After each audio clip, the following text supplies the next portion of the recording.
Tervetuloa taas tänne Leffahullu podcastin pariin. Tällä kertaa arvostelussa Vares X, eli 10. Vares-elokuva. Kävin katsomassa lehdistönäytöksessä tämän uuden Vares X-leffan ja ensi ilta tässä on siis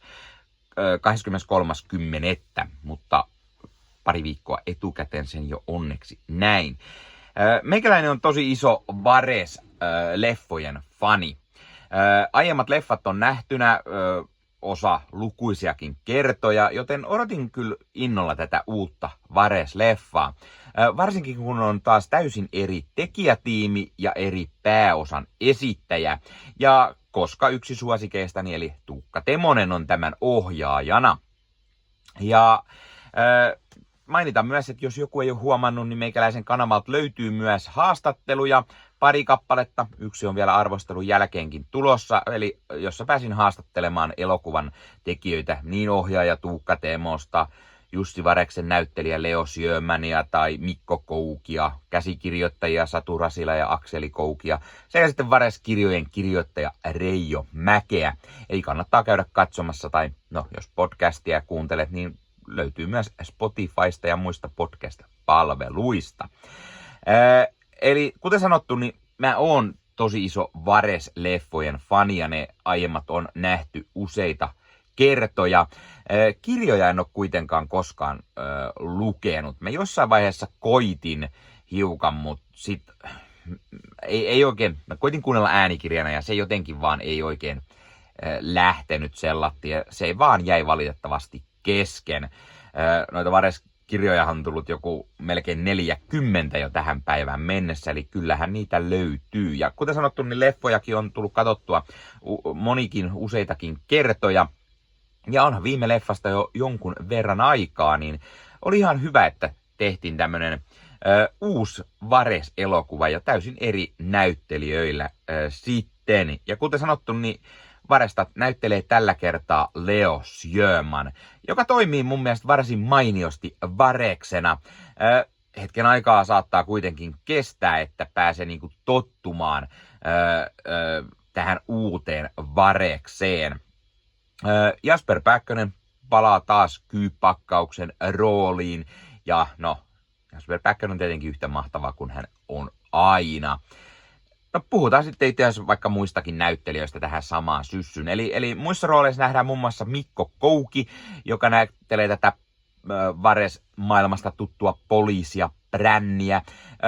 Mikko Kouki on varsin toimiva tässä roolissa ja humoristisia kohtauksia, jossa hänen hahmonsa on mukana.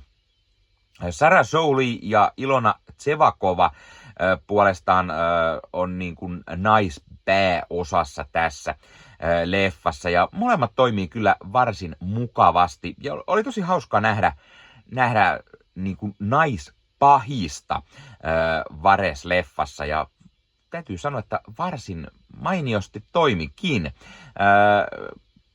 Ja se oli hyvä semmoinen lisä ja hän oli oikeasti vähän niin kuin uhkaavakin hahmo tässä, joten varsin toimivasti toimi. Sen lisäksi on Kalle Lamberia, joka on tämmöinen pikkurikollinen, Olka Temosta, Jenni Kokanderia, Mikko Töysyä, Satu Silvoa, Pelle Heikkilää, Aku Sipolaa, jne.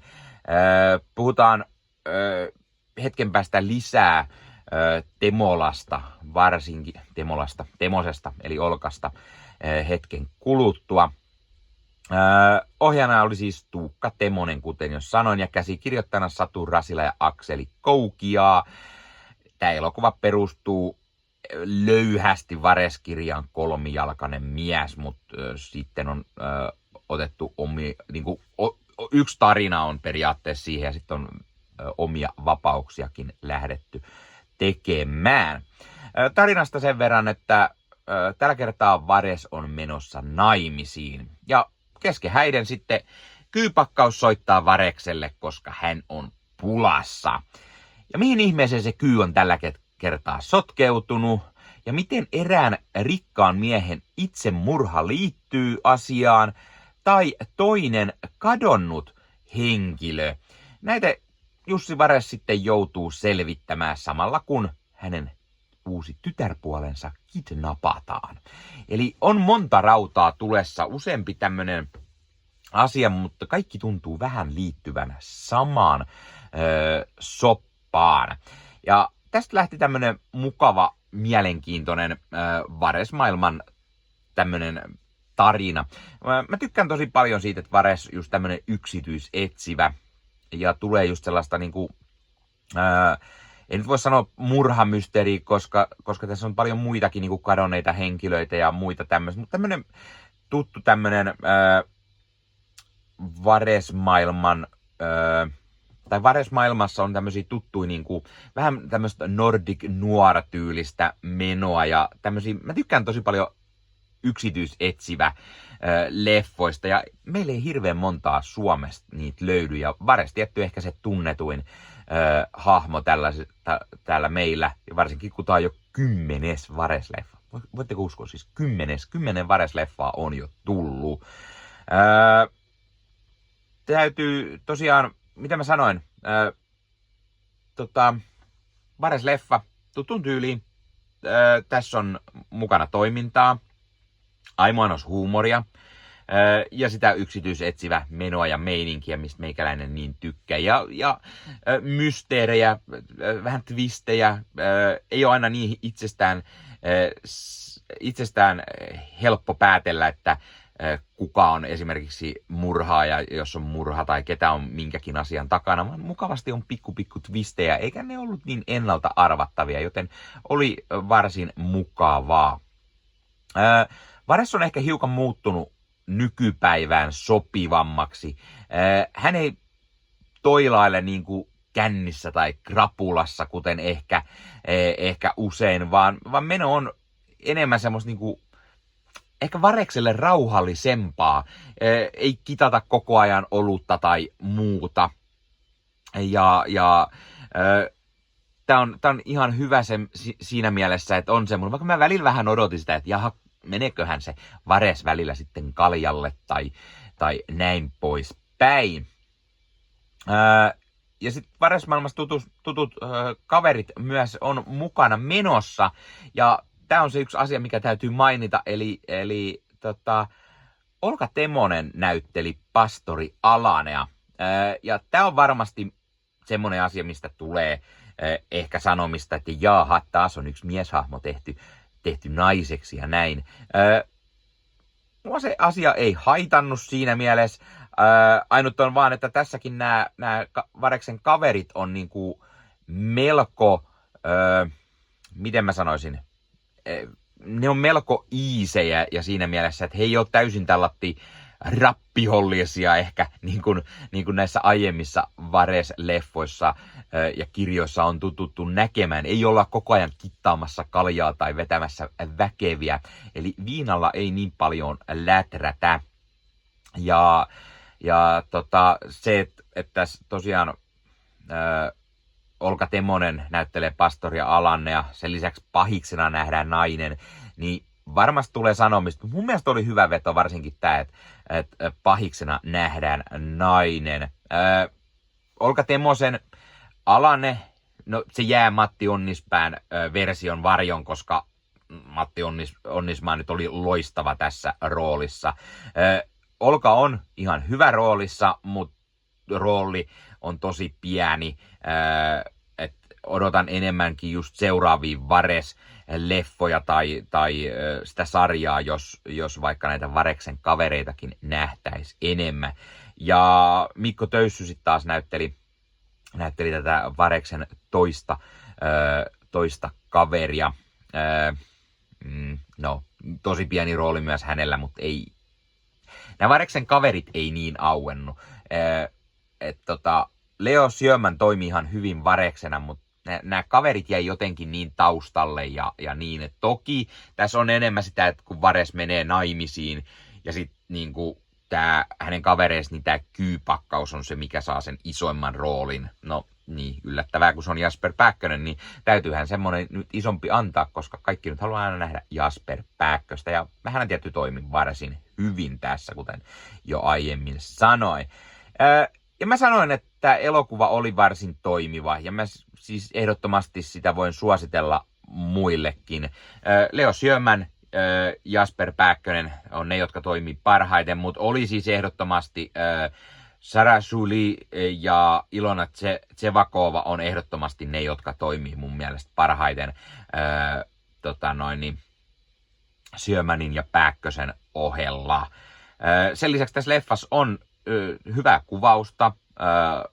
Siinä oli hienoi kameran kanssa menoa, paljon lähikuvaa ja varsin toimivaa. Siinä oli hyvä lavastus, tuttuin Vares-paikkoja. Mä tykkään aina turkulaisena, tai no Raision puolella asusta, mutta kyllä mä aina itseni turkulaiseksi miellän, joten mä tykkään, että on niitä tuttuja turkulaisia paikkoja, mitä nähdään, vaikka paljon on tietty sellaisia ehkä, että on lavastettu johonkin eikä niin heti tietäisi, mutta on hyvä sentään, että niitä mainitaan myös niitä paikkoja, mun mielestä tässä enemmänkin. Jotkut Vares-leffat ei niin heti aina tunnu, että ne on välttämättä Turussa, mutta tässä on se just, että mainitaan erikseen, että tapahtuu Itä-Harjulla tai niin poispäin. Ehkä sitäkin olisi voinut vielä vähän enemmän olla, mutta sitten kun nähdään niitä keskustan paikkoja, on niin kuin Olkkua ja uutta apteekkia ja niin poispäin, niin se on aina tietty hyvä lisä. Ja sitten käydään satamassa pyörimässä ja niin kuin näin poispäin, niin kyllä mä ehdottomasti siitä tykkään.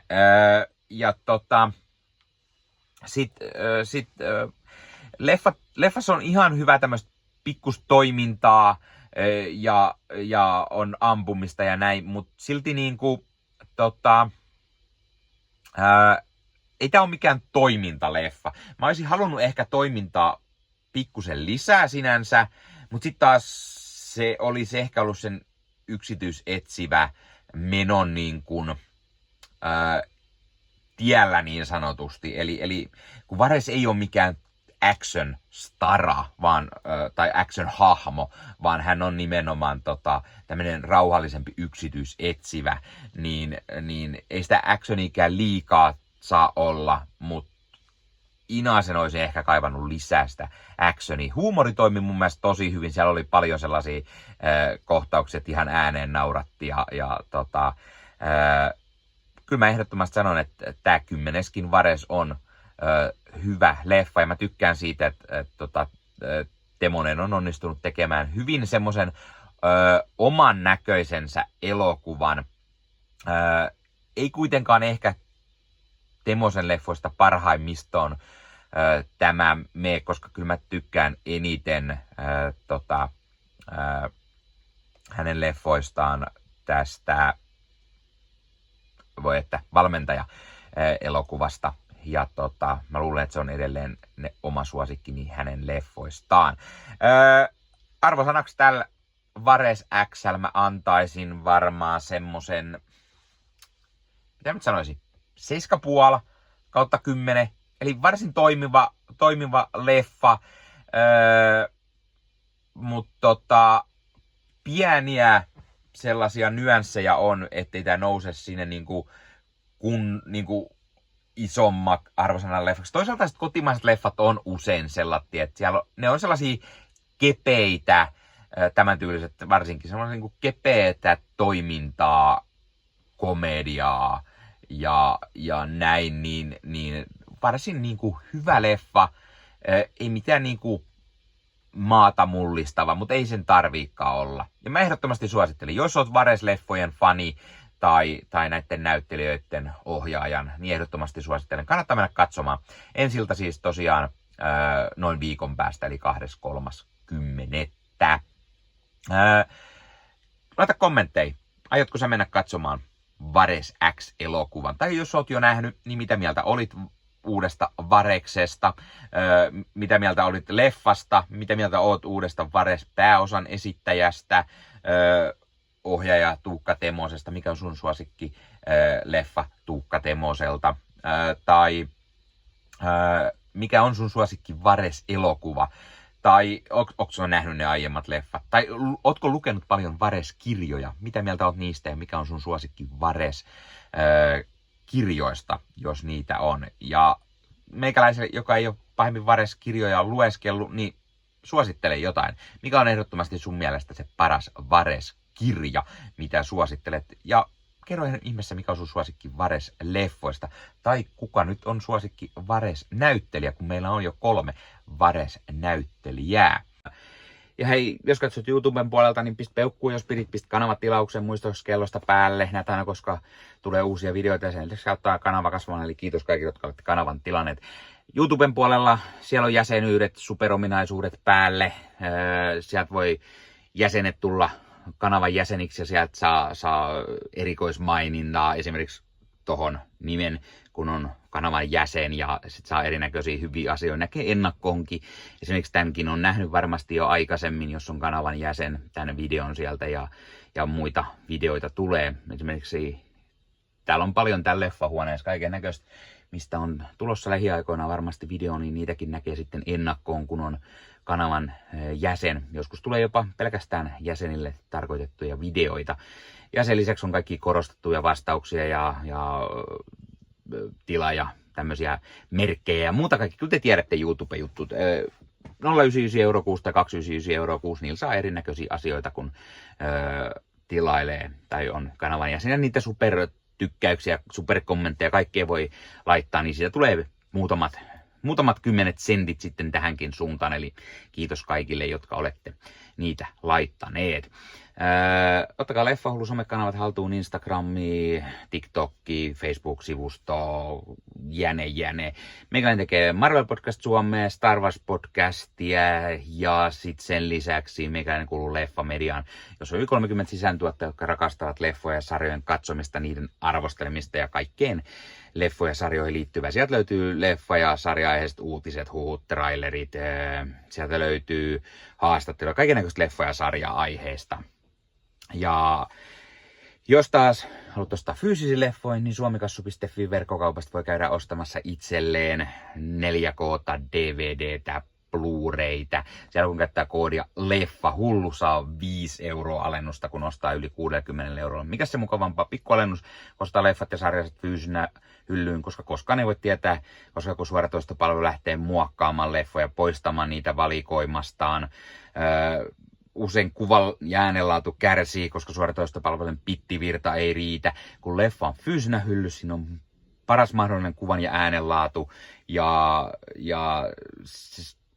silloin niin kuin tietää, että varmasti saa laatu. Sen lisäksi fyysinen leffoissa on esimerkiksi bonusmateriaaleja elokuvan tekemisestä. Ostat jonkun erikoisjulkaisun, tyylikäs steelbook vaikka tai premium-julkaisu, niin tulee kaikennäköistä lisähärpäkettä myös mukana, magneetteja, julisteita, kirjasta, vihkosta sen leffan tekemisestä, kaikennäköistä muuta mukavaa.